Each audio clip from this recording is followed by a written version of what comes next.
হে hello viewers, আশা করছি সবাই ভালো আছেন। আজ আমি আপনাদের জন্য ভীষণই সুন্দর একটা চাইনিজ ড্রামার গল্প নিয়ে এসেছি। আপনারা সবাই রোমান্টিক ফ্যান্টাসি ড্রামা দেখতে অনেক বেশি পছন্দ করেন, আর এটা একদম নতুন একটা ড্রামা। ড্রামার হিরোটা আমার অনেক পছন্দের, আর এই ড্রামাটাও আপনাদের খুব ভালো লাগবে। আপনারা যারা ব্লাড অফ ইয়ুথ, তারপরে দ্য আনটেম, ইভেন আমি এই টাইপের আরও কিছু ড্রামা এক্সপ্লেন করেছি, এগুলো দেখেছেন, তারা বুঝতে পারবেন এই ড্রামাটা আসলে কতটা সুন্দর। ড্রামাতে আপনারা এত এত হিরোর দেখা পাবেন এবং সবাই এত বেশি সুন্দর যে সত্যি সত্যি ফিদা হয়ে যাবেন। এই ড্রামাটির নাম হলো হুইসপার অফ ফেট। তো চলুন আর কথা না বাড়িয়ে সোজা গল্প শুরু করা যাক। ড্রামার শুরুতেই আমরা কিছু মিস্টেরিয়াস মানুষকে দেখতে পাই যারা একটি বিয়ে বাড়িতে এসেছিল এই বিয়ে বাড়িতে একটা ম্যাসাকার ঘটানোর জন্য।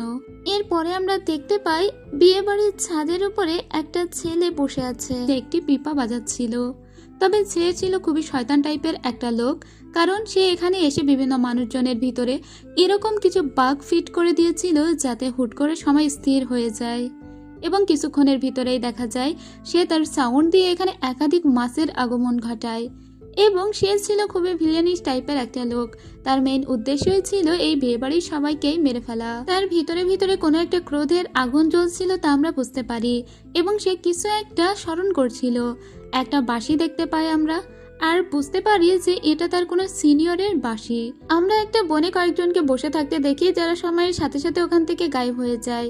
এখন এই ঘটনা চারদিকে রটে গিয়েছিল যে একটা বিয়ে বাড়িতে এরকম একটা ম্যাসাকার ঘটে গিয়েছে, তাই শহর থেকে মানে রাজধানী থেকে সেন্ট্রাল সোয়ার্ড অ্যালায়েন্সের একটা মেয়েকে পাঠানো হয় এই কেসটা তদন্ত করার জন্য। এরপর আমরা একটা মেয়েকে দেখতে পাই, এই মেয়েটির নাম হলো আশুই। আশুইকে গ্রেপ্তার করে নিয়ে আসা হয়েছিল কারণ ওই বিয়েতে কেউ বেঁচে ছিল না একমাত্র আশুই ছাড়া, আর আশুইয়ের এই বিয়ে হওয়ার কথা ছিল। ঠিক তখনই চং নামের এই মেয়েটি এখানে আসে যে এই কেসটা ইনভেস্টিগেট করছে। তো সে সিটি লর্ডকে বলে, কেন এই মেয়েটিকে তুমি শুধু শুধু এখানে আটকে রেখেছো?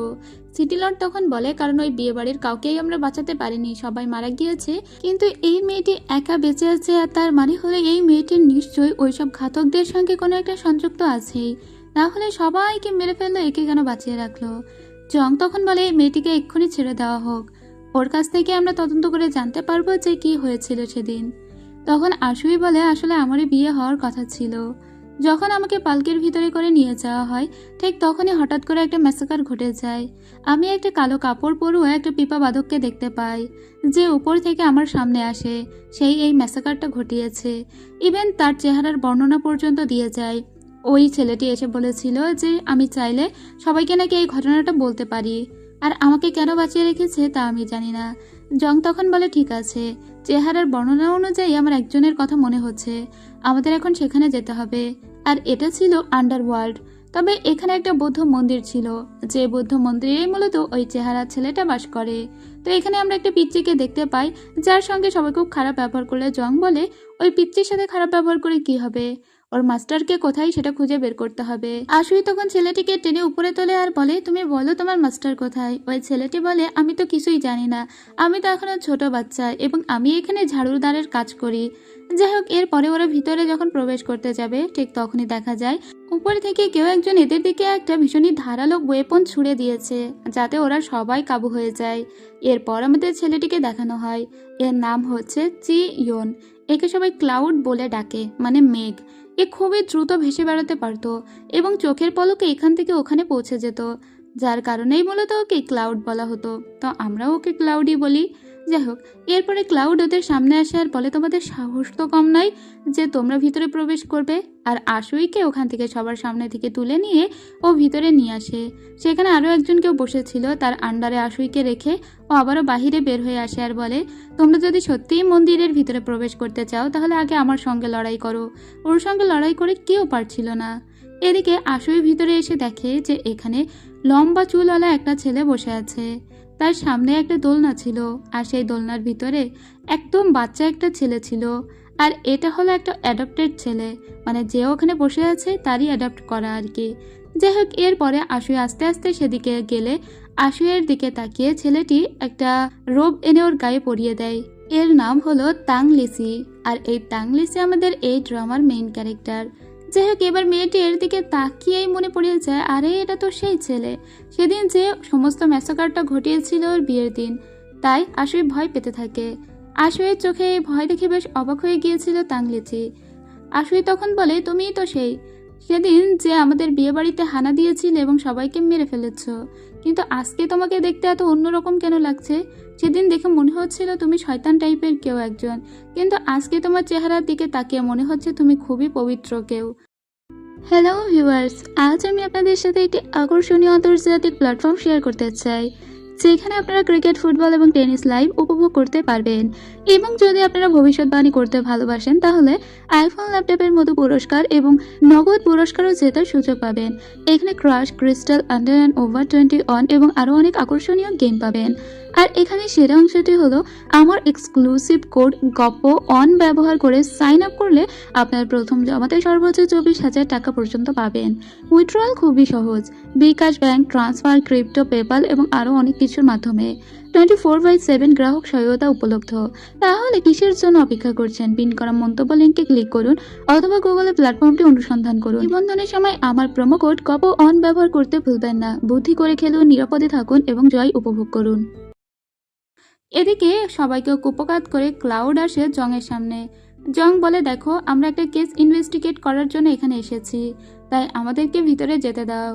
ক্লাউড তখন জংকে বলে, ঠিক আছে, আমি শুধু তোমাকেই নিয়ে যেতে পারি, আর সেখানে আমার মাস্টার আছে, তুমি তার সঙ্গে কথা বলতে পারো। তো ভিতরে জংকে নিয়ে আসা হয়। জং তখন আশুইকে বলে, এটাই কি সেই ছেলে সেদিন যে বিয়ে বাড়িতে ম্যাসাকারটা ঘটিয়েছিল? আশুই তখন বলে, হ্যাঁ এরকমই দেখতে, কিন্তু আজকে আমার একে দেখে মনে হচ্ছে সেদিন যে ওখানে হত্যাকাণ্ড ঘটিয়েছিল তার সঙ্গে এর চেহারার মিল থাকলেও কাজকর্ম বেশ ভিন্ন। জং তখন বলে, মাস্টার, আমি কি আপনাকে একটু তদন্ত করতে পারি? আমি মূলত এখানে এসেছি সোয়ার্ড অ্যালায়েন্সের হয়ে। আমরা একটা কেস তদন্ত করছি। হাউ রেসিডেন্সে সেদিন অনেক মানুষ মারা গিয়েছিল। ঠিক তখনই জংকে একটা কোশ্চেন করে তাংলিসিয়ার বলে, তোমার যে শক্তি, তা কি তুমি আমার সঙ্গে পেরে ওঠার মতো ক্ষমতা রাখো? যদি নাই রাখো, তাহলে এখানে কেন এসেছো? আমি চাইলে তো তোমাদের সবাইকেই মেরে ফেলতে পারি। জং তখন বলে, আমি বুঝতে পেরেছি, কিন্তু যেদিন রাত্রেবেলা ওই ম্যাসাকারটা ঘটেছিল সেদিন আপনি কোথায় ছিলেন? ঠিক তখন আবারও জংকে আরেকটা কোশ্চেন করে তাংলিসিয়ার বলে, তোমার শক্তি আমার থেকেও অনেক কম। তোমার এই শক্তিতে তুমি আমার সঙ্গে পেরে উঠবে না জেনেও কেন এখানে এসেছো? মানে আগের কথাটাই। এবার জং একটু অবাক হয়ে বলে, মানে? তাংলিসি তখন সেম কথাটা আরও একবার জংকে বললে জং বলে, ঠিক আছে, আমি বুঝতে পেরেছি আমার কি করতে হবে, তাহলে আমরা এখন চলে যাচ্ছি। কিন্তু আশুইকে এখানে রেখে যেতে বলে তাংলিসিয়ার বলে যে আশুই এখন থেকে এখানেই থাকবে, বাহিরে থাকলে তার অনেক ধরনের ক্ষতিই হতে পারে। তাই আশুইকে এখানে রেখে জং এখান থেকে চলে যায়। এবার এদের কথার ভিতরে কি কথা হয়েছে ক্লাউড তার কিছুই বুঝতে পারে না। জং কেনই বা চলে গেল আর তাংলিসকে কি বা বলল, তাই সোজা আবারও জংয়ের কাছ থেকে শোনার জন্য ক্লাউড ওর সামনে এসে দাঁড়ায় আর বলে, আমার মাস্টার তোমাকে ঠিক কি বলেছে? আমি এর কোনো কিছুই বুঝতে পারিনি। জং তখন বলে, তোমার মাস্টার আসলে একটা কোশ্চেন আমাকে 3বার করেনি, বরং তার কথার ভিতরে বেশ একটু অন্যরকম ভাইব ছিল, যেটা আমি পরবর্তীতে বুঝতে পেরেছি। তোমার মাস্টার এটা বোঝাতে চাইছে যে যে সত্যি যদি ওই দিন রাত্রেবেলা ও এই ঘটনাটা ঘটিয়েই থাকে, তাহলে আশুইকে কেন বাঁচিয়ে রাখবে? ইভেন সে যদি ধরা পড়ারই হয়, তাহলে আমাদের সবাইকে কেন বাঁচিয়ে রাখলো? তার যে ক্ষমতা, তাতে আমাদের সবাইকে মেরে ফেলার মতো ক্ষমতা সে রাখে। অর্থাৎ সেদিন রাত্রে তোমার মাস্টার ওই ম্যাসাকারটা ঘটাতে চায়নি, বরং তোমার মাস্টার আমাকে এটা বোঝালো সেদিন অন্য কেউ তাকে মেরেছে, যে তারই বেশ ধরে নিয়েছিল। এবার জংয়ের সঙ্গে তখন ক্লাউডও আসতে থাকে আর বলতে থাকে, ঠিক আছে, আমার মাস্টারকে নির্দোষ প্রমাণ করতে যা কিছু করা দরকার তা আমি করব। এরপরে ওরা সেই স্পটে আসে সেদিন যেখানে এই হত্যাকাণ্ডটা ঘটেছিল। এবার ওরা এসে প্রত্যেকটা ডেড বডি চেক করে, যেটা আসলে কথার আঙ্কিকে তাংলিসি এদেরকে বুঝিয়ে বলেছিল, মানে জংকে ইঙ্গিত দিয়েছিল যে ডেড বডি গিয়ে চেক করো, কারণ সেটার দ্বারাই মানুষের তো মৃত্যু হয়েছে। তো এরা এখানে একটা বিষের উপস্থিতি দেখতে পায়। এবার ওরা বুঝতে পারে যে আসলে তাংলিসি কতটা বুদ্ধিমান। সে আগে থেকে আন্দাজ করেছে যে এই মানুষগুলোর ওয়াইনে বিষ মিশিয়ে দেওয়া হয়েছিল। সবাই যে ভাবছে যে তাংলিসি ওখানে গিয়ে পিপা বাজিয়েছে আর সেই পিপার সাউন্ডে সবাই মারা গিয়েছে, আসলে সেটা সত্যি নয়, বরং এরা সবাই যখন খাওয়া দাওয়া করেছিল তখনই এদের শরীরে অলরেডি বিষ ঢুকে গিয়েছিল। আর পরে যে পিপাবাদকটা এসেছিল সেটা তো শুধুমাত্র একটা ইলিউশন। যাই হোক, এরপরে আমাদের তাংলিসিকে দেখানো হয় সে একজন বুদ্ধিস্টের সঙ্গে কথা বলছিল। ওই বুদ্ধিস্ট বলছিল, তোমার দ্বারা কেউ যদি ক্ষতিগ্রস্ত হয় বা তোমার জন্য কারো বিপদ হয়, তাহলে সেটা তোমারই কার্মা। ঠিক তখন এখানে ফেংজি নামের একটা লোক আসে, যে মূলত শিশান নামের একটা টাওয়ারের মালিক। সে এখানে একটা চিঠি নিয়ে এসেছিল আর একই সঙ্গে একটা বক্স নিয়ে এসেছিল। এই চিঠিটা সে তাংলিশের কাছে দেয় আর বলে, এই বক্সটা তোমার বন্ধু তোমার উদ্দেশ্যে পাঠিয়েছে। এবার এই বক্সের ভিতরে আমরা একটা বাঁশি দেখতে পাই। এটা হলো সেই বাঁশি একদম শুরুতে আমরা দেখেছিলাম। তো এই বাঁশিটা দেখার সাথে সাথেই তাংলিসের মনে পড়ে যে ওর একবার মৃত্যু হয়েছিল, আর সেদিন ওর এই বাঁশিটা দ্বিখণ্ড হয়ে গিয়েছিল। এই বাঁশিটা ওরই এক সিনিয়রের বাঁশি। যাই হোক, এদিকে জংকে দেখতে পাই। জং যেহেতু অলরেডি বুঝেই গিয়েছে যে আগে থেকেই কেউ একজন খাবারে বিষ মিশিয়েছে, সেটা সিটি লর্ড ছাড়া আর কেউ হতেই পারে না। তাই ওরা সিটি লর্ডকে ধরবে বলে ওর বাড়িতে যখনই আসে তখন দেখতে পাই সিটি লর্ড তার টাকা পয়সা সোনা দানা সব অলরেডি লুকিয়ে ফেলছে, কারণ সিটি লর্ড এটা বুঝতে পেরেছে যে তার ধরা পড়ার সময়টা ঘনিয়ে এসেছে, তাই তাকে পালাতে হবে। কিন্তু তখনই তো ওকে ক্লাউড ধরে ফেলে। আর এদিকে তাংলিসে আসে আশুয়ের সঙ্গে দেখা করতে। আশুইকে বলে, তুমি তো সবই জানো যে সেদিন রাত্রে কে বা কারা মারতে গিয়েছিল। আসলে তুমি আমাকেও চেনো, তাই নয় কি? তাহলে কেন তুমি মিথ্যা ভং ধরে বসে আছো? আশুই তখন বলে, আমি কিছুই জানি না, আমি শুধু জানি আপনার মতো কেউ একজন এসে ম্যাসাকারটা ঘটিয়েছিল। সেটা কি আপনি ছিলেন না? ওকে আর কোনো কিছু বলে না তাংলিসি। এদিকে ক্লাউডকে দেখতে পায়। ক্লাউড ওই লোককে বারবার ফোর্স করে আর বলে, তুমি যদি সত্যটা না বলো যে কেন তুমি সবাইকে মেরেছো, তাহলে আমি এখনই তোমাকে মেরে ফেলবো। তখন ওই লোকটি বলতে শুরু করে যে সেদিন রাত্রেবেলা, মানে বিয়ের আগের দিন রাত্রেবেলা উনি যখন রাস্তা দিয়ে যাচ্ছিলেন ঠিক তখনই ওনার সামনে পালকিতে করে কিছু রহস্যময় লোক এসেছিল, আর তারা ওর উপরে একটা অভিশাপ করে দিয়েছিল আর বলেছিল যদি সিটি লর্ড তাদের কথা না শোনে তাহলে সিটি লর্ডকে মেরে ফেলবে। তো সেই লোকটি দেখতে একদম তাংলিসির মতোই ছিল, আর সেই লোকটি মূলত ওই বিয়েবাড়িতে ম্যাসাকারটা ঘটাতে বলেছিল। আসলে যে লোক ওই ম্যাসাকার ঘটাতে বলেছিল সে মূলত তাংলিসির রূপ ধরে এসেছিল। এরপরেই আমাদের আসল চেহারা দেখানো হয় তার। এর নাম হলো লুই ইয়ান। সে মূলত তাংলিসির বন্ধু, কিন্তু এখন হয়ে গিয়েছে তারা সব থেকে বড় শত্রু। সেই তাংলিসিকে মারতে চায় এবং ফাঁসাতে চায় বলেই সে গিয়েছিল সেদিন তাংলিসির রূপ ধরে ওই বিয়েতে ম্যাসাকার ঘটাতে, এবং সে এখনো পর্যন্ত তার প্রতিশোধ নিতে পারেনি বলে মনে মনে ক্রুদ্ধ হয়ে মরছে। যাই হোক, এবার একটা ফ্ল্যাশব্যাকে আমরা দেখতে পাই ওরা দুই বন্ধু একদিন একটা ফুলের বাগানে বসেছিল। তো একটা পিপা বাজাচ্ছিল লুই ইয়ান এবং একটা বাঁশি বাজাচ্ছিল তাংলিসি। তাদের দুজনের ভিতরে বন্ধুত্বটা খুবই গাঢ় ছিল। হঠাৎ এক পর্যায়ে লুই ইয়ান এমন একটা সাউন্ড প্লে করতে শুরু করে যাতে অনেক অসুস্থ হয়ে যেতে শুরু করে তাংলিসি। তাংলিসি তখন অনেক দূর এগিয়ে চলে আসে, মানে ও নিজেকে প্রোটেক্ট করার চেষ্টা করছিল।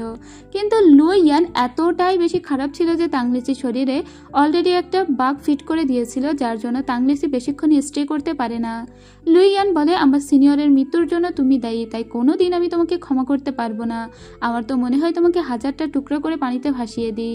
আর তারপরে ও সিনিয়রের যে বাঁশি ছিল সেটাকেও ও দ্বিখণ্ড করে দেয় আর ওই দিন তাংলিসিকে মেরেও ফেলে। তবে তাংলিসি তারপরে কিভাবে বেঁচে যায় বা এখনো কিভাবে বেঁচে আছে তা আমরা জানি না। আর এই ঘটনাটা তাংলিসি এখন কল্পনা করছিল। ও বুঝতে পেরেছে যে ওকে ফাঁসানোর চেষ্টা করছে লুই ইয়ান, তাই ওরই ছদ্মবেশ ধরে লুই ইয়ানই মূলত ওই বাড়িতে গিয়েছিল এবং ম্যাসাকারটা ঘটিয়েছে। যাই হোক, এখানে যখন সিটি লর্ড সব বলে দিচ্ছিল তখন অন্য একটা ছেলে এসে উপর থেকে সিটি লর্ডকে মেরে দিয়ে চলে যায়। সিটি লর্ডের হাতে একটা পিল ছিল, সেই পিলটা জং দেখতে পায়। এটা ছিল ব্লাড ঘোস্ট পিল, যেটা মানুষের ভিতরে ইভিল এনার্জির সৃষ্টি করে এবং মানুষকে শক্তিশালী বানায়, তবে তাদের লাইফ স্প্যান কমিয়ে দেয়। তো ক্লাউড যেহেতু মেঘের মতো ভেসে বেড়াতে পারতো, তাই ওই ছেলেটি যে মূলত এখন লর্ডকে মেরে ফেললো তার পিছু করার পরে দেখতে পায় যে ওই ছেলের হাতে একটা বাজ পাখি আছে। মূলত ওরা বাজ পাখির উপরে করে চলাফেরা করে। তখন সাথে সাথেই ক্লাউড বুঝতে পারে যে এই ছেলেটি ইয়াংমেং সেক্টরই ছেলে, কিন্তু ইয়াংমেং তো খুবই ভালো একটা সেক্ট, তাহলে এই ছেলে কেন এরকম একটা খারাপ কাজের সঙ্গে জড়িত? এটা কোনোভাবেই ক্লাউড বুঝতে পারে না। ক্লাউড ওর সঙ্গে ফাইট করতে যাবে কি ছেলেটা তখন বাজ পাখি নিয়ে হাওয়া হয়ে যায়। ক্লাউড তখন ওকে আবারও তাড়া করে। এদিকে আমরা একটা জাহাজ দেখতে পাই, আর এই রাজকীয় জাহাজে করে আশুই আর তাংলিসি আসছিল। তো রাস্তায় ওদের জংয়ের সঙ্গে দেখা হয়, তাই জংকে ওরা এই জাহাজে তুলে নেয়। জং তখন তাংলিসিকে বলে, আপনি এই পথে? তাংলিসি বলে, আমি সমস্ত ঘটনাই বুঝতে পেরেছি যে কেউ একজন আমার রূপ ধরে ওই বিয়ে বাড়ি এসেছিল, কিন্তু সে যে সাউন্ডটা প্লে করেছিল তাতে মানুষের মৃত্যু হয়নি, বরং তার আগে কেউ একজন, মানে ওই সিটি লর্ড সবার ওয়াইনে বিষ মিশিয়ে দিয়েছিল। আমি সেটা খুব ভালো করেই জানি। আর এখন সিটি লর্ডকে অনেকজন মেরে ফেলেছে, তাই তো? আমি সবই বুঝতে পারছি। আসলে ফাং তার হাতে যে একটা চিঠি দিয়ে গিয়েছিল সেই চিঠিতে লেখা ছিল, শিশান টাওয়ারে চলে এসো, তাহলে তোমার সাথে আমার দেখা হবে। মূলত সেই টাওয়ারের উদ্দেশ্যে আজকে বেরিয়েছে তাংলিসি, তবে সে জানে যে প্রতিমধ্যে তাদের অনেক রকমের সমস্যা ফেস করতে হবে। জং বলে, ক্লাউড এখন একটা ছেলেকে তাড়া করছে, জানি না সেই ছেলেটিকে। সেই ছেলেটি সিটি লর্ডকে মেরেছে। আমাদের এখন ক্লাউডকে খুঁজে বের করতে হবে। তাংলিসি কিছুক্ষণ পরেই বলে, ঠিক আছে, সে এই পথেই আসবে আমি জানি, কারণ অন্য কোনো দিকে যাওয়ার আর জায়গা নেই। তখন আমরা সেই ছেলেটিকে দেখতে পাই যে মূলত ওই সিটি লর্ডকে মেরেছে। ওই ছেলেটির ভিতরে ইভিল এনার্জি ছিল। হুট করে তার কিসব কালো এনার্জি আসতে শুরু করে আর সে অনেক শক্তিশালী হয়ে যায়। ঠিক তখনই এখানে তাংলিসি চলে আসে আর ওই ছেলেটির সঙ্গে ফাইট করতে শুরু করে।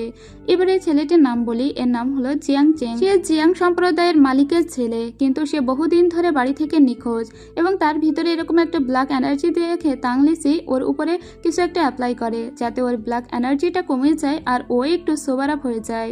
তো ছেলেটি এবার বলে, আমি এখানে কেন, আমি এখানে কি করছি? তাংলিসি তখন বলে, তোমার নাম জিয়াং চেং, আমি খুব ভালো করেই জানি, কিন্তু ওর সঙ্গে ফাইট করতে গিয়ে তাংলিসির হাত কিছুটা কেটে গিয়েছিল। তখন ওখানে আশুই পৌঁছে যায় আর ওর হাতের এই কাটা দাগ দেখে বলে, তোমার হাত তো বেশ অনেকটা কেটে গিয়েছে, এখনই এটাতে ওষুধ লাগাতে হবে এবং বাঁধন বেঁধে দিতে হবে। কিন্তু দেখতে পায় যে তাংলিসির হাতের ওই কাটা দাগ সাথে সাথে গায়েবও হয়ে যাচ্ছে, তার সত্ত্বেও আশুই ওর হাতে একটা রুমাল বেঁধে দেয়।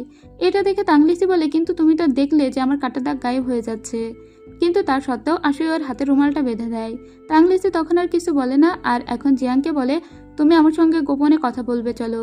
জিয়াংকে নিয়ে এসে বলে, তুমি বলো যে তুমি এখানে কেন, তুমি তো খুবই ভালো একটা সম্প্রদায়ের ছেলে। তখন জিয়াং বলতে শুরু করে। জিয়াং বলে, আমি স্বাধীনতা খোঁজার জন্য বাড়ি থেকে বেরিয়ে পড়েছিলাম। পথে আমার এক বন্ধুর সঙ্গে দেখা হয় যার নাম হলো চেং শুই। তো চেং শুই একদিন আমি দেখতে পাই আমার খাবারের ভিতরে কিছু ইভিল এনার্জি মিশিয়ে দিচ্ছে। এবার আমি ওটা দেখে ফেলি। তখন আমি ওকে জিজ্ঞেস করি, বন্ধু তুমি আমার খাবারের ভিতরে কি মিশিয়ে দিয়েছো? তখন চেং শু আমাকে বলে যে তুমি আমাকে ভুল বুঝো না, আমি তোমার জন্য যেটা করছি তাতে তোমার উপকার হবে, এটুকু আমাকে করতে দাও। এবং ও অনেক কাঁদো কাঁদো হয়ে বলছিল। তখন আমি ভেবেছিলাম নিশ্চয়ই আমার শরীরের ভিতরে এরকম কিছু আছে যেটা ও প্রতিহত করার চেষ্টা করছে। তাছাড়া আমার বন্ধু আমাকে এটাও বলেছিল যে তোমার শরীরে আগে থেকেই ইভিল এনার্জি আছে, তাই এখন যদি তুমি এটা খাওয়া বন্ধ করো তাহলে খুব দ্রুতই তুমি মারা যাবে।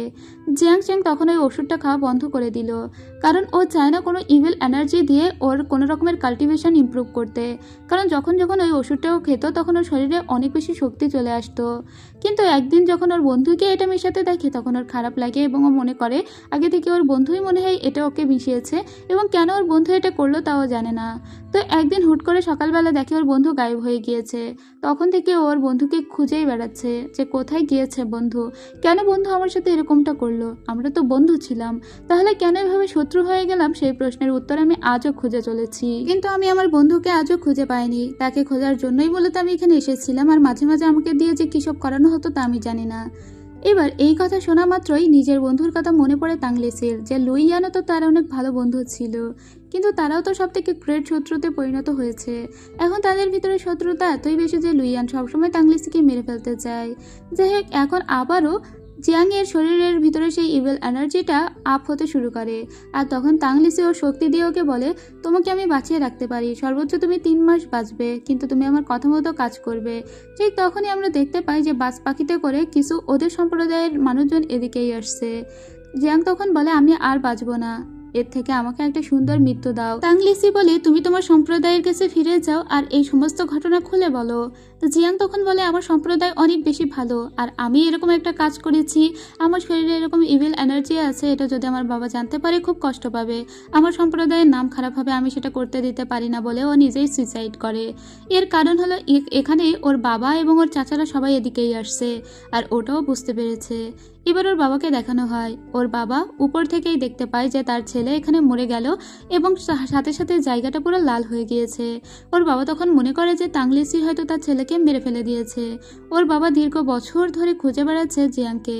তবে জিয়াং মারা যাওয়ার পরে ওর দেহ থেকে একটা পোকা বের হয়ে আসে এবং সেই পোকাটা মানে এই বাঘটা তাংলিসি নিজের হাতে নিয়ে নেয়। তাংলিসি বুঝতে পেরেছে কেউ একটা ওর শরীর অভিশপ্ত করে দিয়েছিল। কিছুক্ষণ পরে জিয়াংয়ের বাবা এখানে এলে তাংলিসি স্বীকার করে যে সেই মূলত মেরেছে জিয়াংকে। তবে কেন তাংলিসি এটা স্বীকার করলো তা আমরা বুঝতে পারি না। জিয়াং এটাও বলে, আমার সাথে ক্লাউড ছিল, ক্লাউডও আমাকে সাহায্য করেছে। এটা বলার সাথে সাথে জিয়াংয়ের বাবা ওদের দুজনকেই ধরে নিয়ে আসে আর একটা জায়গায় আবদ্ধ করে রাখে। এইদিকে আমাদের লুইয়ানকে দেখানো হয়, লুইয়ানের আবার একটা প্রেমিকা ছিল। যাই হোক, এরপরে আরও একটা ছেলেকে দেখানো হয় যার নাম উহু। তো এই উহু আবার বিশেষ কাজে নিয়োজিত ছিল। তখন আমরা উপরে থেকে একটা মেয়েকে পড়তে দেখি যার নাম হলো মিস হং। এই মিস হংকে লুইয়ান খুব ভালোবাসতো। মিস হং যা বলতো বা যা সাজেশন দিত তা বা লুইয়ান মানার চেষ্টা করত। এদিকে তাংলিসিকে আর ক্লাউডকে দুটো আলাদা আলাদা কারাগারে বন্দি করে রাখা হয় এবং ওদেরকে ঝুলিয়ে রাখা হয়েছিল। ক্লাউডটা অনেক হাইপার হয়ে যাচ্ছিল আর বারবার তাংলিসিকে বলছিল, কেন তুমি এটা বলতে গেলে যে আমরা জিয়ানকে মেরেছি, আর কেন তুমি আমাকেই বা এখানে জড়িয়ে ফেললে? নিশ্চয়ই তোমার অন্য কোনো প্ল্যান আছে। আমরা তো এখানে মরেই যাব, ওরা দেখো কি করছে। এদিকে সেই বাঘটা নিয়ে গবেষণা করছিল তাংলিসি। মনে হচ্ছিল ও একদম চুপচাপভাবে এই সিদ্ধান্তটা নিয়েছে। ও আসলে জানে ওর বন্ধুই ওর ক্ষতি করার চেষ্টা করছে, আর তাই ওর বন্ধুর প্ল্যান অনুযায়ী কাজ করছে। মানে বন্ধু যেভাবে চাচ্ছে ও সেভাবেই কাজ করছে। এদিকে জিয়াং এর বাবার সঙ্গে সমস্ত ঘটনা খুলে বলে জোয়াং, আর বলে আপনার ছেলের ভিতরে ইভিল এনার্জি ছিল যেটা জিয়াং এর বাবা কোনোভাবেই বিশ্বাস করে না, আর বলে আমি তোমাদের কোনো কথা বিশ্বাসই করব না। আমি নিজের চোখেই দেখেছি যে তাংলিসি আমার ছেলেকে মেরে ফেলে দিয়েছে, তাই তাংলিসির হয়ে কোনো কথা আমি সহ্য করব না। ঠিক তখনই চেংশু এখানে পৌঁছে যায়, যে ছিল জিয়াং এর বন্ধু। এবার এটা দেখে বেশ অবাক হয়ে গিয়েছিল তাংলিসি। যদিও তাংলিসি জানতো যে এখানে কিছুক্ষণের ভিতরেই চেংশুই পৌঁছে যাবে, আর সেজন্যই তো ও নিজেকে ধরা দিয়েছে, কারণ ও জানে লুইয়ান ঠিক কী কী প্ল্যান করছে, আর ওকে তো সেই অনুযায়ী খেলাটা খেলতে হবে। চেংশুই পৌঁছানো মাত্র বলে, আমার বন্ধু মারা গিয়েছে এই খবর আমি অলরেডি শুনতে পেয়েছি, কিন্তু সত্যটা আপনারা জানেন না, সেটা হলো তাংলিসি জিয়াংকে মারেনি। জিয়াংয়ের শরীরের ভিতরে আগে থেকে ইভিল এনার্জি ছিল। ইভেন চেংশুই এখানে একটা বাঁশি দেখায়, যেটা ছিল একটা কাঠের বাঁশি, আর এই বাঁশি দিয়ে মূলত ওরা বাজ পাখিকে আহ্বান করে, আর ওদের প্রত্যেকের আলাদা আলাদা একটা করে বাজ পাখি বাহন ছিল। তো ওই বাঁশিতে সুর দেওয়া মাত্র সেই বাজ পাখি ওর দিকে আসতে শুরু করে, যেটা মূলত জিয়াংয়ের ছিল। তো এবার জিয়াংয়ের বাবা বিশ্বাস করে যে এটা আসলে চেংশুই এবং তার ছেলেরই বন্ধু, এবং তার ছেলের সঙ্গে বন্ধুত্ব ঠিক এতটাই বেশি ছিল যে ওই বাঁশিটা পর্যন্ত সে চেংশুইয়ের হাতে দিয়ে দিয়েছে। চেংশুই বলে, আমি তার খুব ক্লোজ ফ্রেন্ড, তার সঙ্গে দীর্ঘদিন থেকেছি, তাই আমি আপনাকে বলছি তাংলিসিকে ছেড়ে দিন, সে কোনো অন্যায় করেনি। এরপরে জিয়াংয়ের বাবা মনে করে যেহেতু এর বন্ধুর সঠিক কথা বলছে, তাহলে তাংলিসির সঙ্গে কেন সে কোনো অবমাননা করবে, তাই তাংলিসিকে ও ছেড়ে দেয়। এরপরে চেংশুইয়ের সঙ্গে আলাদা করে তাংলিসি কথা বলতে আসে, আর চেংশুইকে ধন্যবাদ জানায় এভাবে ওকে বাঁচানোর জন্য। চেংশুইকে বলে, তাহলে কে মেরেছে জিয়াংকে? তুমি কি বলতে পারো যে জিয়াংয়ের সঙ্গে মানে কি হয়েছিল? এবার জিয়াং যে ঘটনা বলেছিল ও সেই ঘটনাই বলে। ও বলে কেউ একজন ওকে ইভিল এনার্জি মানে ইভিল ওষুধটা খাইয়েছিল, তবে আমি জানি না সেটা কে করেছে, আর আমাদের সেটাই খুঁজে বের করতে হবে। তখন তাংলিসি বলে, ঠিক আছে, তাহলে আমরা একসঙ্গে হয়েই এটা খুঁজে বের করার চেষ্টা করি। তাই ওদের জাহাজে ওকেও তুলে নেয়। এবার এরা একসঙ্গে যাত্রা শুরু করে। এরপরে চেংশুই বলে, আমার মনে হয় আমার বন্ধুকে যে বা যারা মেরেছে তাদের খুব সহজে আমি খুঁজে বের করতে পারবো, যদি মিস্টার তাং আপনি আমার সঙ্গে থাকেন। কিন্তু তখনই তাংলিসি পিছন থেকে ওকে একটা লাথি দিয়ে পানিতে ফেলে দেয় আর বলে, যাও, তোমার সঙ্গে আমি থাকতে পারবো না, কারণ আমি খুব ভালো করে জানি যে তুমি এই জিয়াংকে ওষুধটা দিয়েছিলে এবং তুমি এই জিয়াংকে মেরে ফেলতে সাহায্য করেছো, তাই তোমার হয়ে কোনো রকমের কাজ আমি করবো না বলে ওকে ওই পানিতে রেখেই তাংলিসি উপরে চলে আসে। ক্লাউড তখন জিজ্ঞেস করে এটা কি হলো? ও তখন ক্লাউডকে বলে, যেটা দেখছো সেটাই হয়েছে। এরপরে ও আশুয়ের কাছে যায় আর বলে, তুমি খুব ভালো করেই জানতে যে আমার হাতের ক্ষত দাগ সাথে সাথেই শুকিয়ে গিয়েছিল, তা সত্ত্বেও তুমি আমার হাতে একটা কাপড় বেঁধে দিয়েছিলে কেন? এরকম ন্যাকামি আমার একদম সহ্য হয় না, তাই আমার সামনে এইসব ন্যাকামি করবে না। আর তুমি খুব ভালো করেই জানো যে আমি কে এবং আমি কোন খেলাটা খেয়েছি, সেটাও তুমি খুব ভালো করে জানো।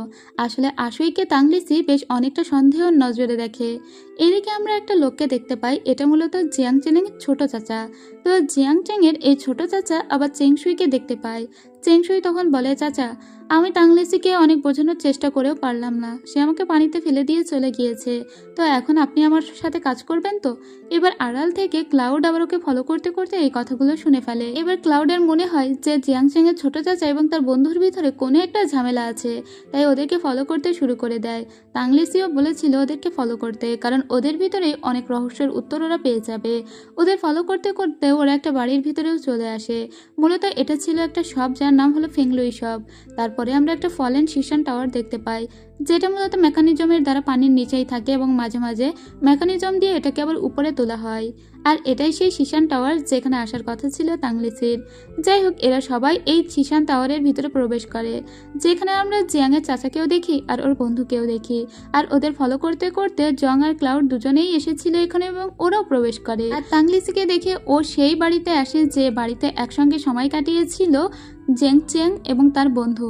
যাই হোক, এখানে আসার পরে তাংলিসি খুব ভালো করেই বুঝতে পারে যে তার বন্ধুই তাকে বিষাক্ত বিষটা দিয়েছিল। কিন্তু যখন চিয়াং চ্যাং বুঝতে পারে তখন চিয়াং চ্যাং নিজেকে শুধরানোর অনেক চেষ্টা করেছে। তারপরেও ওর সেই লেটারের কথাটাও মনে হয় যে ওকে এখন শিশান টাওয়ারে যেতে হবে। শিশান টাওয়ারে গেলে ও হয়তো উত্তরটা পেয়ে যাবে, তাই শিশান টাওয়ারের উদ্দেশ্যেও আসতে থাকে। শিশান টাওয়ারটা বেশ মিস্টেরিয়াস। এখানে সব মানুষজন খুবই রহস্যময় এবং তাদের আসল পরিচয় কেউ জানে না। তো আমরা দেখি একটা পাহাড়ের উপরে দাঁড়িয়ে আছে তাংলিসি আর আশুই। তাংলিসি আশুইকে বলে, আমার এখন ভিতরে প্রবেশ করতে হবে, তাহলে সমস্ত সত্যি আমি জানতে পারবো। তুমি এখন একটা বাজ পাখিকে ডেকে নাও আর তার সাথে করে ইয়াংমিং শহরে চলে যাও। প্রয়োজন পড়লে ইয়াংমিং শহরের লোকজন নিয়ে তুমি শিশান টাওয়ারে চলে আসবে। এটা বলে ওকে পাঠিয়ে দেয়। এদিকে আমরা আবার শিশান টাওয়ারের ভিতরের দৃশ্য দেখতে পাই যে এখানের অবস্থা খুবই ভয়ানক ছিল এবং এখানে সব ভাড়াটে কিলার দিয়ে ভর্তি ছিল, যারা ছিল অনেক বেশি মার্শাল আর্টে পারদর্শী। তো এখানে ওরা কিছু একটা করছিল, মানে এখানে আসলে মানুষ যদি টাকা খরচ করে তাহলে অনেক সত্য জানতে পারে। তো এখানে চেং শুয়ান এজন্য এসেছিল, সে জানতে চায় চিয়াং চেং কীভাবে মারা গিয়েছে এবং কে বা তাকে ইভিল স্পিরিট বা ওই পিলটা দিয়েছিল। আর এদিকে তাংলিসি একটা পাহাড়ের ভিতরে প্রবেশ করে যেখান থেকে ও সত্য জানতে পারে। তো ওখানে ওর নিজেদের অনেক সত্য ঘটনা দেখতে পায়। মূলত চিয়াং চেং ওকে যা বলেছে বা ওর নিজের জীবনের ঘটনা সেই সমস্ত কিছু দেখতে পায়। এমনকি ও লুই ইয়ানকেও দেখতে পায়, তবে যেটা ভাষা ভাষা ছিল। মূলত এটা একটা সত্য কূপ এবং এর ভিতরে এসে সত্যকে অনুসন্ধান করা যায়, তবে তার জন্য অনেক বেশি পাওয়ারফুল হতে হবে। এদিকে আমরা দেখতে পাই যে বাজ পাখির উপরে করে আশুই ইয়াংমিং শহরে চলে যাচ্ছিল, যেমনটা ওকে তাংলিসি করতে বলেছে। আর এদিকে শিশান টাওয়ার দেখতে পাই যেখানে আমরা জিয়াংয়ের চাচাকেও দেখি। ওরা মূলত ওই যে সত্যটা জানার জন্য টাকা দিয়ে এখানে ইনফরমেশন কিনতে এসেছিল। তবে যে ইনফরমেশন দিচ্ছিল এবং যারা ইনফরমেশন কিনছিল তাদের দুজনের ভিতরে লড়াই শুরু হয়ে যায়, যেটা তাংলিসি ওই পাহাড়ের ভিতরে থাকা অবস্থায় বুঝতে পারে। তাই তাংলিসি দ্রুত করে ওখান থেকে শিশান টাওয়ারের ভিতরে প্রবেশ করে। এসেই প্রথমে জিয়াংয়ের চাচাকে ধরে আর বলে, এই মূলত বিষটা দিয়েছিল জিয়াংকে, কারণ এ চাইছিল জিয়াংয়ের বাবার জায়গাটা নিজে দখল করতে। জিয়াংয়ের বাবা যেহেতু ওদের সম্প্রদায়ের মালিক, ওর বাবা মরে গেলে ছেলেই তো হবে সম্প্রদায়ের নেক্সট মালিক, তো তাকে যেহেতু হতে দেওয়া যাবে না, তাই জিয়াংয়ের ছোট চাচা চেয়েছিল জিয়াংকে কোনো রকমে পাগল বানিয়ে দিয়ে মেরে ফেলে সেই জায়গায় নিজে বসবে। আর সেজন্যই যে ইভিল স্পিরিটটা ওকে রোজ রোজ খাওয়ানো হয়েছিল সেটা মূলত জিয়াংয়ের ছোট চাচাই করেছে, তার বন্ধু নয়। আর ওই সত্যকূপ থেকে এটা খুব ভালোভাবেই দেখে এসেছে তাংলিসি। এরপরে তাংলিসি চেংশুইকে বলে, আর তুমি তো জিয়াংয়ের বন্ধুই নয়, কারণ তুমি আসল চেংশুই নয়। চেংশুই অনেক আগেই মারা গিয়েছে। তুমি এখানে ছদ্মবেশ নিয়ে এসেছো, তোমার আসল পরিচয় অন্য কিছু, তুমি লুই ইয়ানের হয়ে কাজ করো। এবার দেখা যায় আসলেই ও চেংশুই নয়, বরং ও অন্য কেউ এবং ও ওর রূপে ফিরে এসেছে। তাংলিসি এটা অনেক আগেই বুঝতে পেরেছিল, কারণ তাংলিসি খুব ভালো করেই জানতো যে জেংচিয়াংই মূলত তার বন্ধুকে মেরে ফেলেছিল এবং এখন যে তার বন্ধুর বেশ ধরে এখানে এসেছে সে লুই ইয়ানেরই একজন পালিত গুন্ডা। সে এখানে রূপ ধরে এসেছে শুধুমাত্র তাংলিসির চোখে ধুলা দিতে এবং ইয়াংমিং রাজ্যের চোখে তাংলিসিকেই খারাপ বানাতে। যাই হোক, এবার আমরা একটুখানি ফ্ল্যাশব্যাক দেখি, যেখানে দেখতে পাই যে এই লোক মানে যে মূলত জিয়াংয়ের চাচা, সে ওই লুই ইয়ানের সঙ্গে হাত মিলিয়েছিল এবং এই চেংশুই যে আসলে চেংশুই সেজে এসেছে তাকেও খুব ভালো করে জিয়াংয়ের ছোট চাচা জানতো। তাংলিসি বলে, তোমার কি মনে আছে যেদিন তুমি আমাকে ইয়াংমেং সম্প্রদায়ের হাত থেকে ছাড়িয়ে নিলে, সেদিন আমি তোমার সঙ্গে কথা বলতে গিয়েছিলাম, সেদিন আমি তোমার কোমরে একটা পেন্ডেন্ট দেখতে পেয়েছিলাম যেটা মূলত চেংশুই সবসময় ইউজ করতো, তাই বোধহয় তুমিও তোমার কোমরে করে ওটা নিয়ে এসেছিলে। কিন্তু যখন জিয়াং চ্যাং আমার সামনেই মৃত্যুবরণ করেছিল তখন ওর হাতে আমি চেংশুইয়ের পেন্ডেন্টটা দেখেছিলাম। মানে আসল চেংশুই যে ছিল সে আসলে জিয়াংকে তার বন্ধুত্বের উপহার হিসেবে ওটা দিয়েছিল, এজন্য সেটা সব সময় জিয়াংয়ের হাতে থাকতো। সেটা কখনোই জিয়াংয়ের সাথে দেখা হওয়ার পর থেকে আর চেংশুইয়ের কোমরে থাকতো না। কিন্তু তুমি যেহেতু চেংশুইকে ফলো করছো, তাই তার প্রতিটা কাপড় চোপড়, তার পেন্ডেন্ট সব কিছুই ফলো করে কোমরে ওটা ঝুলিয়েছিলে। তখনই আমি বুঝেছি যে তুমি আসল চেংশুই নও, বরং চেংশুই অনেক আগেই মারা গিয়েছে। আর চেংশুইকে মেরেছে জিয়াং চেং। কেন মেরেছে সেটাও বলছি। তোমার মাস্টার জিয়াংকে ব্যবহার করতে চেয়েছিল এবং জিয়াংয়ের শরীরে সে একটা বাগ ফিট করে দিয়েছিল, যার কারণে জিয়াং দিন দিন ইভিল স্পিরিটে অনেক বেশি শক্তিশালী হয়ে উঠতে শুরু করে, কিন্তু ওর আয়ু কমতে শুরু করে এবং ও হ্যালোসিনেট করতে থাকে। আর ওই যে ওষুধটা ওকে খাওয়াতো সেটা ওর চাচা খাওয়াতো। জিয়াং যে দেখেছিল যে তার বন্ধু খাবারে ওই বিষটা মেশাচ্ছে, সেটা আসলে তার বন্ধু ছিল না, সেটা ছিল জিয়াংয়ের ছোট চাচা। তবে জিয়াং যেহেতু অলরেডি ইভিল স্পিরিট দ্বারা আক্রান্ত ছিল, তাই ও হ্যালোসিনেট করেছিল যে ওর বন্ধু ওকে খাওয়াচ্ছে, আর এটা তোমার মাস্টারই ওকে দেখিয়েছিল, সেজন্যই ও দেখেছিল। তাই ওর সাথে সাথেই ওর বন্ধুকে মেরে ফেলে দিয়েছিল। এবং পরদিন সকালবেলা ওর যখন আবার একটু চৈতন্য ফিরে আসে, তখন ও দেখে যে ওর বন্ধু নেই, এবং ও ভেবেছিল ওর বন্ধু এখান থেকে মনে হয় কোথাও একটা চলে গিয়েছে। ও আজও পাগলের মতো ওর বন্ধুকেই খুঁজে বেড়াচ্ছিল, কারণ ও ভেবেছিল যে ওর বন্ধু অন্য কোথাও হারিয়ে আছে বা অন্য কোনো কাজে গিয়েছে। কিন্তু ও বেচারা তো জানেই না ঘরের ভিতরে ওর বন্ধুকেই মেরে ফেলেছে, আর যেটার জন্য দায়ী হলো তোমার মাস্টার। আর তুমি এখন কিনা চেংশুই সেজে হাজির হয়েছ, যেখানে ওরা দুজনেই মারা গিয়েছে।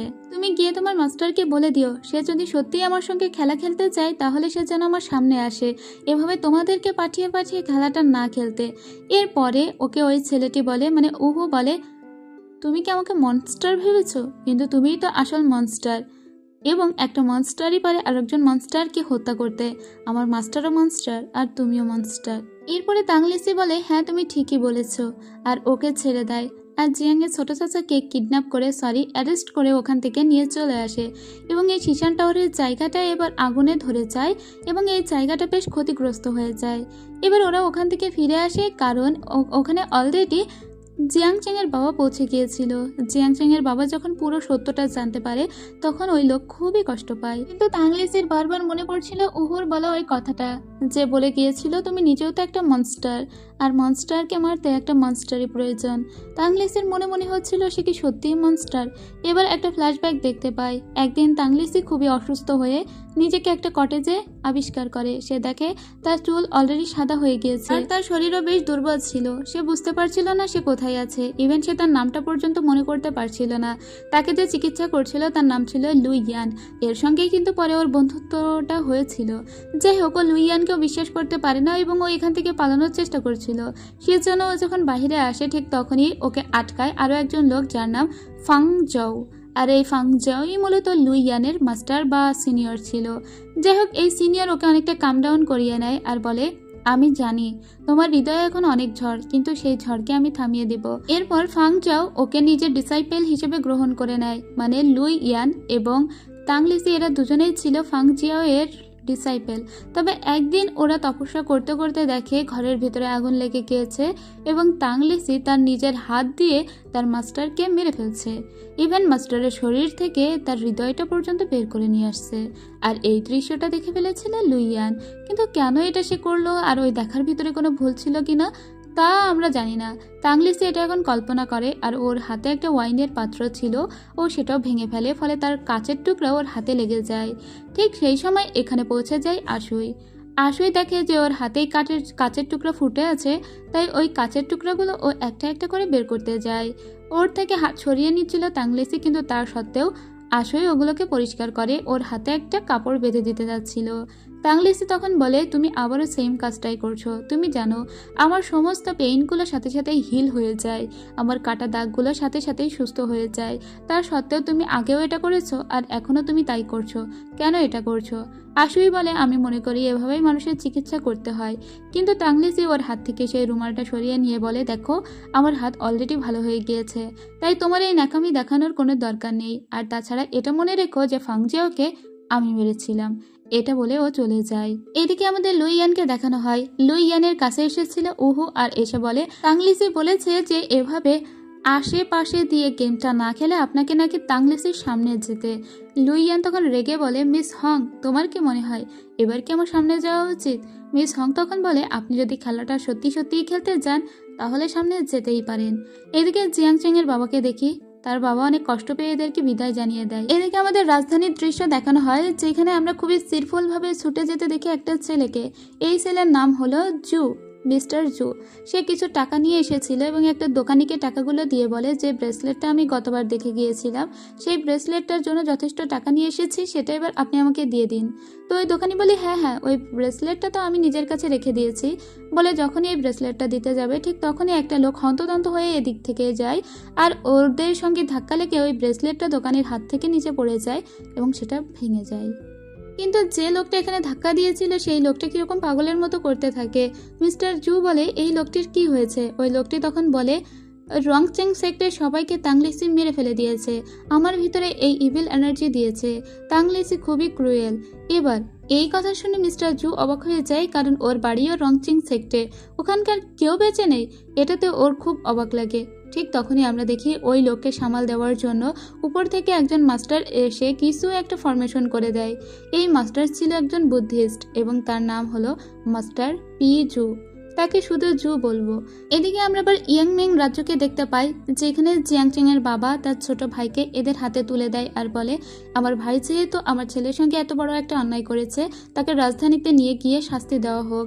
কিন্তু যখনই ওরা ওকে নিয়ে রওনা দিবে, ঠিক তখনই আকাশ থেকে আরো একটা পালকিতে একজন লোক আছে এবং এই লোকটির নাম হলো সোয়ার্ড কিং। তাকে সবাই তলোয়ারের রাজা হিসেবেই চেনে। সেই লোককে সবাই ভয় পায়, তাকে রেসপেক্টও করে বটে।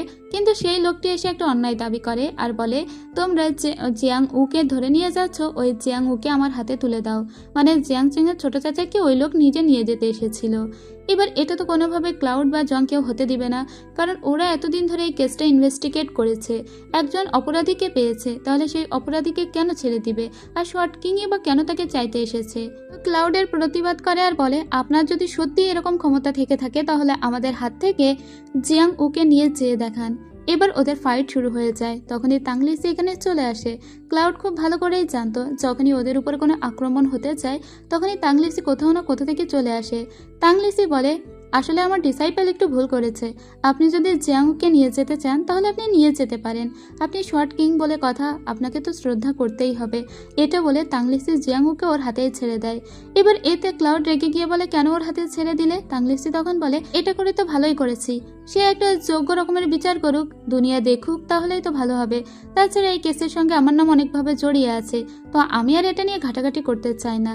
ভালোই হয়েছে ওই লোককে নিয়ে গিয়েছে সোয়ার্ড কিং। যাই হোক, এবার আমরা কোথায় যাব? এবার আমাদের শিশানের উদ্দেশ্যে যাওয়া উচিত, নাকি আমরা শর্ট সিটিতে যাব?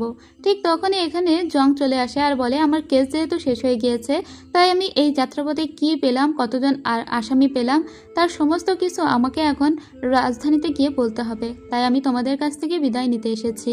তাংলিসি তখন ওকে একটা কাঠের পুতুল দিয়ে বলে, এটা আমি তোমার জন্য নিজে বানিয়েছি, আমাদের একসঙ্গে যাত্রাপথের স্মৃতি হিসেবে এটা তুমি নিজের কাছে রেখে দাও। এরপরে জং ওদের সবার কাছ থেকে বিদায় নিয়ে চলে যায়। তবে জংয়ের মনে মনে একটু ভালো লাগে তাংলিসির প্রতি, কারণ তাংলিসি ওকে এত প্রিশিয়াস একটা গিফট দেবে ও কখনো ভাবেইনি। যাই হোক, ও ওর জায়গায় চলে আসে। আর এদিকে আমরা শিশান টাওয়ারে মালিককে দেখতে পাই, সে যে ফাং। ফাং বলে যে, আমার এই টাওয়ারের যে ক্ষতিটা হয়েছে, সেই ক্ষতির দায়ভার কে নিবে? সে সেন নামের একজন কিলারকে এই কথা বলছিল, কারণ সেদিন এখানে অনেক বড় একটা ম্যাসাকার ঘটে গিয়েছে। তো সেনলাং তখন বলে, আমি আবার কিভাবে কি বলবো, আমি জানি না। এদিকে এরা শিশান টাওয়ারে আসার জন্য একটা ঢেউয়ের ভিতর দিয়ে ওদের জাহাজটা চালাতে লাগে, কারণ শিশান টাওয়ার পানির নিচে অবস্থিত, আর পানির নিচে যেতে হলে ওদেরকে ভীষণই একটা পথ অবলম্বন করে যেতে হবে, যেটা অনেক দুর্গম। তো ওরা ওই পথটা দিয়ে সোজা ভিতরে প্রবেশ করে। আর এটা হলো শিশান টাওয়ারের বাহিরের দৃশ্য, যেটা বেশ একটু মিস্টেরিয়াস টাইপ ভাইব ক্রিয়েট করে। তাংলিসি মূলত এখানে এসেছে একটাই কারণে, তা হলো কিলার ভাড়া করবে, কারণ লুই ইয়ানের সঙ্গে লড়াই করতে গেলে ওর আরও একজন সৈন্য লাগবে বলে ওর মনে হয়েছে। তো ফাং এখানে বলে, আরে তাংলিসি যে, সে এখানে কেন এসেছে? তাংলিসি বলে, আমি এখানে তোমার একজন কিলার ভাড়া করতে এসেছি। ফাং বলে, কিন্তু আমার কিলার তো অত সহজে পাওয়া যায় না, তুমি কেন আমার কিলারকে ভাড়া করবে? তোমার মোটিভ কি? সেই সবের জন্য তোমাকে পরীক্ষা দিতে হবে। এবার এই ফাং যতটা শক্তিশালী ছিল, তার কিলারও ছিল ততটাই শক্তিশালী। তাংলিসিকে ওদের সবার সঙ্গে ফাইট করতে হয়। ফাইটে যদি ও জিততে পারে তবেই ও কিলার ভাড়া করতে পারবে। কিন্তু এখানে তাংলিসি কেন এই কিলার ভাড়া করতে এসেছে সেটা জানতে গিয়ে ফ্যাং ওর অনেক বড় একটা সত্য উদ্ঘাটন করে ফেলে। আর সেটা হলো যে তাংলিসির মূলত পুনর্জন্ম হয়েছে। তাংলিসি আগে একবার মরে গিয়েছিল। এটা জানার পরে বেশ অবাক হয়ে যায় ফাং, আর বলে, সত্যিই তোমার পুনর্জন্ম হয়েছে? তুমিও তো তারই মতো, মানে লুই ইয়ানেরও নাকি পুনর্জন্ম হয়েছিল। যেহেতু এইসব বিষয় আমরা আরো পরে জানবো, কারণ এগুলো একটু রহস্যময়ভাবে এখন আপাতত বলা হচ্ছে ঠিকই, কিন্তু এর ভিতরে যে গভীর অর্থ আছে তা আমরা এখনো জানি না। ফাং বলে, ঠিক আছে, তুমি জিতে গিয়েছো, এখন তুমি আমার কিলারকে নিয়ে যেতে পারো, তবে ওই কিলারকে মানানোর দায়িত্ব তোমার। এদিকে আমরা জিয়াং উকে দেখতে পাই। শর্ট কিং ওকে এনে একটা জায়গায় বন্দি করে দিয়েছিল। তো শর্ট কিং এর কাছেও বারবার জীবন ভিক্ষা চায় আর বলে, আমার অন্যায় হয়েছে, আপনি আমাকে ক্ষমা করে দিন। কিন্তু শর্ট কিং সাথে সাথে ওকে মেরে ফেলে। কোনো রকমের কোনো ট্রায়াল হলো না, কিছুই হলো না, হুট করে মেরে দিল। তো ওনার বেবি ওনাকে জিজ্ঞেস করে আপনি এটা ভুল করেছেন। এদিকে আমরা জংকে দেখতে পাই, সে তার রাজ্যে ফিরে এসেছিল। যাত্রাপথে তার সঙ্গে কি কি ঘটেছে এবং সে কি কি উদ্ঘাটন করেছে তার সমস্তই যখন সিনিয়রদের সামনে বলে, অধিকাংশ সিনিয়রই বলে তুমি কি ভুলভাল বলছো, কারণ সে তাং লিসিকে বারবার বলছিল যে তাং লিসি কোনো রকমের কোনো ম্যাসাকার ঘটায়নি, সে খুবই ভালো একজন মানুষ।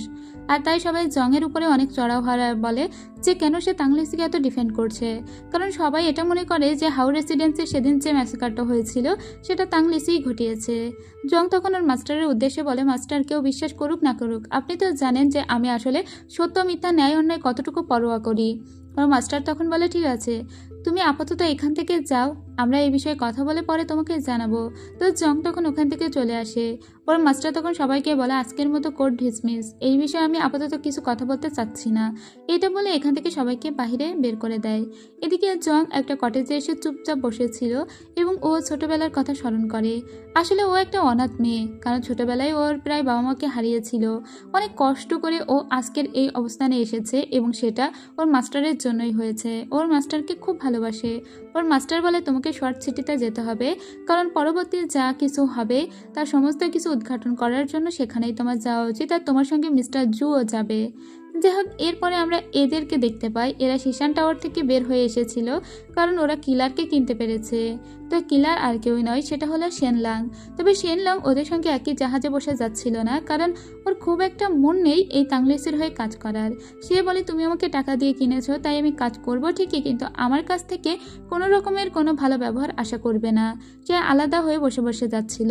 এদিকে তাংলিসি নিজের হাতে একটা মার্বেল পাথর নিয়ে বলে এটা খুবই দামি একটা ট্রেজার এবং এটা এক ধরনের রত্ন, যেটা জানো আগুন জ্বালাতে সাহায্য করে। তবে ওই রত্নের কথা শোনা মাত্র উপরে উঠে আসে শেনলাং আর বলে এটা তুমি কোথায় পেয়েছো। আসলে শেনলাং এর কাছে এই মার্বেল পাথরটার মূল্য অনেক বেশি, সেটা একটু পরেই আপনাদের বলছি। তো শেনলাং এখন এসে তাংলিসিকে বলে তুমি কেন আমাকে ভাড়া করেছো সেই সত্যটা আমাকে জানতে হবে, আমি তোমার জীবনের অতীত জানতে চাই বলে ও চোখের ভিতরে প্রবেশ করে। আসলে এরকম একটা ক্ষমতা শেনলাংয়ের ছিল, এমনি এমনি তো আর ও শিশান টাওয়ারের কিলার হয়ে জন্ম নেয়নি। এবার শেনলাং তাংলিসির চোখের ভিতরে গিয়ে ওর একটা অতীত দেখতে পাই, যেখানে আমরা দেখতে পাই যে তাংলিসিকে যেখানে রাখা হয়েছিল সেখানে আস্তে আস্তে লুইয়ানের সঙ্গে ওর বন্ধুত্ব হয়ে যায় এবং ফাংচিয়াওয়ের সঙ্গেও ওর বন্ধুত্ব হয়ে যায়, এবং ফাংচিয়াওই মূলত ওর নাম দিয়েছিল লিসি। ওর নাম পদবী তাং ছিল সেটাও জানতো, বাট লিসিটা জানতো না। এবার তাং লিসির ভিতরে এইসব দেখে বেশ রেগে গিয়েছিল শেনলাং আর বলে আমার যে শত্রু সেই শত্রু দেখি তোমার বন্ধু, এবং তোমরা দুজনেই দেখি একই মাস্টারের ডিসাইপেল ছিলে, তাই তুমিও আমার শত্রু। তাং লিসি তখন বলে তুমি ভুল বুঝছো, যে তোমার শত্রু সে আমারও শত্রু। একসময় আমরা বন্ধু ছিলাম এটা ঠিক, কিন্তু এখন আমরা হয়ে গেছি শত্রু। যেহেতু তুমি আমার অতীত দেখেছ, এবার আমি তোমার অতীত দেখব। তাং লিসির হাতে একটা ম্যাজিক্যাল চুড়ি ছিল আর তার মাধ্যমে এবার ও প্রবেশ করে শেনলাংয়ের অতীতে, এবং সেখানে ও দেখতে পায় শেনলাংকে একটা পাহাড়ের চূড়ায় অনেক বেশি অত্যাচার করছিল লুইয়ান, এবং ও এখন ওর প্রেমিকাকে বাঁচানোর জন্য একটা ওষুধ নিয়ে ফিরে যাচ্ছিল। আর ঠিক সেই সময়েই লুইয়ান ওর পথে এসে বাধা সৃষ্টি করে এবং একটা হেয়ারপিন হাতে নিয়ে বলে এটা তোর প্রেমিকার হেয়ারপিন, কিন্তু এটা তো আমার দেখে খুবই কষ্ট লাগছে যে তুই তো তোর প্রেমিকাকে বাঁচাতে পারবি না। এটা বলে শেনলাংয়ের উপরে খুবই অত্যাচার করতে শুরু করে লুইয়ান। কেন এটা করছিল, কী বা কারণ, সেসব আমরা জানতে পারি না, এবং ওকে পাহাড়ের উপর থেকে নিচে ফেলেও দিয়েছিল। আসলে সেদিন শেনলাংয়ের কথা ছিল যে ও ওর গার্লফ্রেন্ডকে বাঁচাতে যাবে, কারণ ওর প্রেমিকার অনেক বড় একটা অসুখ হয়েছিল, সেজন্যই ও একটা ম্যাজিক্যাল ঔষধ খুঁজতে গিয়েছিল। সেখানে আমরা একটা ফ্ল্যাশব্যাক দেখতে পাই যেখানে ওর প্রেমিকার সঙ্গে সুন্দর দিনগুলো দেখানো হচ্ছিল, এবং ওর হাতে যে হেয়ারপিনটা ছিল সেটা ওর প্রেমিকার হেয়ারপিনই ছিল। যাই হোক, ওর প্রেমিকাকে বাঁচানোর জন্য মূলত ওষুধ নিয়ে আসতে পাহাড়ে গিয়েছিল, কিন্তু যখন ও ফিরে আসে ততক্ষণে অনেক দেরি হয়ে গিয়েছে, ওষুধটাও নিয়ে আসতে পারেনি, এবং ওর প্রেমিকাকেও চিরতরে হারিয়ে ফেলেছিল। সেজন্য ও মনে অনেক কষ্ট পেয়েছিল এবং ওর অ্যাট এনি কস্ট যেভাবেই হোক লুইয়ানকে মারতে চায়। এবার এখন এদের দুজনের ভিতরে একটা ভালো সম্পর্ক হয়ে যায়, কারণ এদের দুজনেরই কমন শত্রু হলো লুইয়ান। লুইয়ানকে ওরা দুজনেই মারতে চায়। এদিকে ক্লাউড বাইরে থেকে এদের সবার কথা শুনে ফেলে এবং ও বুঝতে পারে যে ওর মাস্টারের শত্রুকে, তাই ও বলে আমিও তোমাদের সঙ্গে কাজ করব। এরপরে আমাদের শর্ট সিটি দেখানো হয়। শর্ট সিটিতে আজকে দেশের বিভিন্ন আনাচে কানাচের হিরোদের আসার কথা ছিল, কারণ এখানে একটু প্রতিযোগিতা হবে। তো আমরা শর্ট সিটি দেখতে পাই যেখানে সমস্ত হিরোরাই এসে জড়ো হয়েছিল। কিছুক্ষণ পরেই তো তেলেসমতি দেখাতে শুরু করে সোয়ার্ড কিং। সোয়ার্ড কিং দেখায় যে সে এখানকার সমস্ত সোয়ার্ডের কিং, কিন্তু তার প্রবেশদ্বারে এসে আটকা পড়ে গিয়েছিল তাংলিসি এবং ক্লাউড। তারা ভিতরে ঢুকতে চাইলেও তাদের ভিতরে ঢুকতে দেওয়া হয় না, কারণ তাদের কাছে কোনো ইনভাইটেশন কার্ড ছিল না।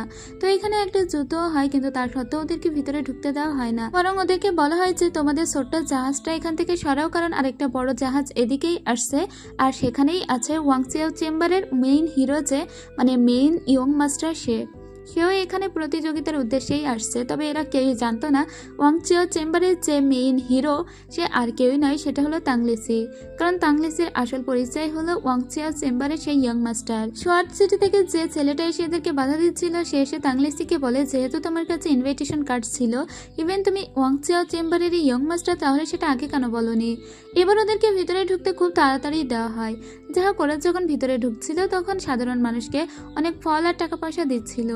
এবার আমরা একটা আগুনের গোলা দেখতে পাই, মূলত এটা হলো যে সোয়ার্ডের এসেন্স, এবং সোয়ার্ড কিং এটা সবাইকে দেখাচ্ছিল। কিন্তু সবাই অবাক হয়ে বলে সোয়ার্ড কিং এর যে পাওয়ার এসেন্স আছে সেটা তো আরো ডার্ক, তবে এটা কেন এত হলুদ হলুদ কালারের? এটা তো হলুদ হলুদ কালারের হওয়ার কথা নয়, আরো ডার্ক হওয়ার কথা। ঠিক তখনই আমরা দেখতে পাই ওই বড় জাহাজে করে এবার ওয়াংচিয়াও চেম্বারের হয়েই মূলত এদিকেই আসছিল তাংলিসির ওটাই তো মেইন পরিচয়, সেটা কেউ জানতো না। ঠিক তখন আমরা আরো একটা ছেলেকে দেখে জানলাম এই শু মূলত ঠান্ডার দেবতা, তাই সে যখনই এখানে আসে তখন সবার অনেক শীত লাগতে শুরু করে দেয়। ইভেন সে তার নিজের কিছু তেলেসমতিও দেখায়, তবে শর্ট কিং এর সামনে সে বেশিক্ষণ টিকতে পারে না। অন্যদিকে এখনো এখানে ওয়াংচিয়াও চেম্বারের হয়ে কিন্তু তাংলিসি আসেনি, বরং সে একটা ফরবিডেন গার্ডেনে গিয়েছে, যেখানে অনেক শহরের পাওয়ার রাখা আছে। ও সেই পাওয়ার এসেন্সের ভিতরে প্রবেশ করে। এটা মূলত এই শহরের একটা অনেক বড় সম্পদ। তবে শর্ট কিং যে নিজেকে শর্ট কিং দাবি করে, মানে সে তলোয়ারের রাজা, সেও কিন্তু কখনো এই এসেন্সের ভিতরে প্রবেশ করতে পারেনি। একমাত্র তাংলিসি ওর ভিতরে প্রবেশ করে। তবে যখন তাংলিসি ওই এসেন্সের ভিতরে প্রবেশ করে তখন শর্ট কিং বুঝতে পারে যে কিছু একটা হচ্ছে। ইভেন এখানে যেসব হিরোরা দাঁড়িয়েছিল তারা সবাই বুঝতে পারে যে ওই এসেন্সের ভিতরে কেউ একটা প্রবেশ করেছে। তবে সেটা কে, এত পাওয়ারফুল কে হতে পারে? কারণ ওই এসেন্সের ভিতরে কাউকে প্রবেশ করতে হলে তাকে সুপার ডুপার পাওয়ারফুল হতে হবে। সবাই ভাবতো যে শর্ট কিং একমাত্র ব্যক্তি যে ওর ভিতরে প্রবেশ করতে পারে, আর কারো সেই শক্তি নেই। কিন্তু শর্ট কিং তখন সবাইকে বলে ঠিক আছে, আমি গিয়ে দেখছি যে কে ওর ভিতরে প্রবেশ করেছে, কে এত বড় একটা দুঃসাহস দেখালো। শর্ট কিং তখন সমস্ত হিরোরা বলে যে আমরাও আপনার সাথে যাব। শর্ট কিং তখন ওদেরকে আর পিছনে ফেলে আসতে পারে না, এখানে সবাই এসে হাজির হয়ে যায়। তবে শর্ট কিং ওই পাওয়ার এসেন্সের ভিতরে সবার সামনে ঢুকতে পারছিল না, কারণ এই পর্যন্ত জীবনের কখনোই সে ওর ভিতরে ঢুকতে পারেনি। অথচ সবাই এটা জানতো যে শর্ট কিং নাকি পাওয়ার এসেন্সের ভিতরে প্রবেশ করতে পারে। আজকে শর্ট কিং বাইরে দাঁড়িয়েই বলছিল যে ভিতরে কে প্রবেশ করেছো, সে বাহিরে এসো। কিছুক্ষণ পরে তাংলিসি ভিতর থেকে বাহিরে বের হয়ে আসে, এবং ও এতক্ষণ যে আগুনের গোলার ভিতরে ছিল মূলত সেটা মাস্টার হয়েই ও বাইরে বের হয়ে এসেছে। ওটার মাস্টার হওয়া চারটেখানি কথা নয়, তবে তাংলিসি সেটার মাস্টার হয়ে গিয়েছে। এবার যখনই তাংলিসি বাইরে বের হয়ে আসে ঠিক তখনই ওর উদ্দেশ্যে কথা বলতে শুরু করে শর্ট কিং, আর বলে তোমার সাহস কি করে হয় একজন বাহিরের লোক হয়ে তুমি আমার ফরবিডেন গার্ডেনে এসে আমাদের এই পাওয়ার এসেন্সের ভিতরে প্রবেশ করেছ? তাংলিসি তখন বলে যেহেতু আমি প্রবেশ করতে পেরেছি তাই আমি প্রবেশ করেছি, এবং মাত্র কিছুক্ষণের ভিতরেই আমি ওই পাওয়ার এসেন্সটাকে রপ্তও করে নিয়েছি, যেটা বহু বছর ধরে হয়তো আপনি পেরে ওঠেননি। তখন সমস্ত হিরোরা তাংলিসিকে বাবা করতে লাগে আর বলতে লাগে তাংলিসি সত্যিই হিরো। কিন্তু তখন শর্ট কিং তাংলিসির উদ্দেশ্যে বলে যে তুমি এখানে কেন এসেছো? তাংলিসি তখন বলে আমরা একটা বিশেষ উদ্দেশ্য সাধনের জন্য এখানে এসেছি। শর্ট কিং তখন বলে জিয়াং এর ছোট চাচাকে আমি ধরে নিয়ে এসেছি, আমি বলেছি তার ব্যবস্থা আমি করব, তাহলে তোমরা কেন এখানে এসেছো?